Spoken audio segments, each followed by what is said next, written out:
இப்போ நம்ம குரு கிட்ட இருந்து தாரை, தாரைகிட்ட இருந்து புதன், புதன்கிட்ட இருந்து புரூரவசு, அவர்கிட்ட இருந்து காதி, விஸ்வாமித்திரர், ஜமதக்னி, பரசுராமர், அதுக்கப்புறம் யயாதி, அதுக்கப்புறம் கன்வர், அப்புறம் பரதன், பரத்வாஜன், அதுக்கப்புறம் அந்த குரூப்பில் அஜமீடன். இப்போ நம்ம அஜமீடனை பற்றி தான் நம்ம பார்த்துக்கிட்டு இருக்கோம்.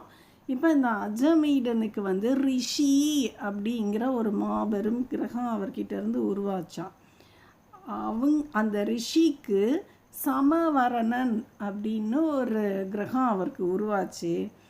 அந்த கிரகம் நம்ம சூரியன்கிட்ட இருந்து ஒரு கிரகம் தப்தி அப்படி நீர் நிறைந்த கிரகம், வாட்டர் கண்டென்ட் அதிகம் உள்ள கிரகம் தப்தி. நம்ம கூட தப்தி நதி இருக்குதுன்னு சொல்கிறோம்ல, அந்த தப்தி வந்து சூரியனோட சூரியனுக்கு பிறந்த பெண் கிரகம் அப்படின்னு சொல்கிறாங்க.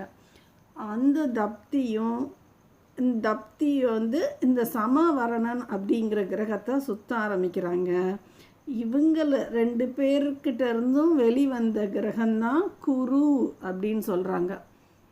இந்த ரிஷிக்கிட்ட இருந்து சமவர்ணன் வர்றாரு, அவரை தப்தி சுற்றி வர்றாங்க அந்த வட்டப்பாதையில்.